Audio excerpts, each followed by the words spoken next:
Here's how to convert MP4 to M4A audio. So that's a video to audio conversion. I created an app called ConvertSave. It's an offline file converter for Mac and Windows, and it does a lot of different media files, images, video, and audio. So we can just click and drag our MP4 into ConvertSave, select our output. In this case, we're going to go to M4A. So we find M4A in here, and then we hit convert. And that is all we have to do. That will convert and save, you know where we got the name from?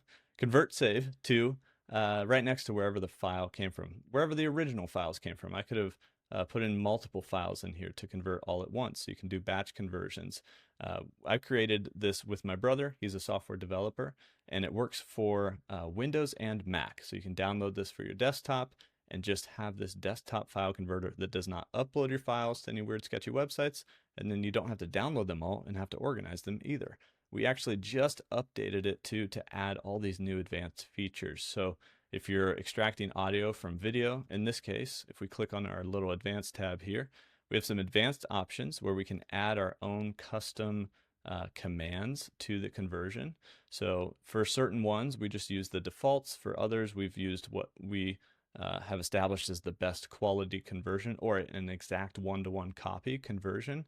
But then also there's this options builder here that you can use to customize all of these different commands. So you can actually, if you don't know exactly what these commands even mean, you can actually go through here and say, okay, well, what I really want to do is change the volume of, my audio. And so I can click the little I here. I can read, okay, so this tells me a little bit about what I can add as a tag. And when you check it, it'll actually add it to the generated commands up here once you input your information. So if I put 256 in there, you can see volume 256, for instance. So there's a lot of really cool options here depending on what your conversion is, and this changes for all the different file types. And then you can apply those custom flags and they will overwrite whatever the defaults are. So now we're actually going to convert with these commands, and that will change the conversion of our audio file. So not to get too in the weeds here, but I just am excited about these advanced options that we've added recently.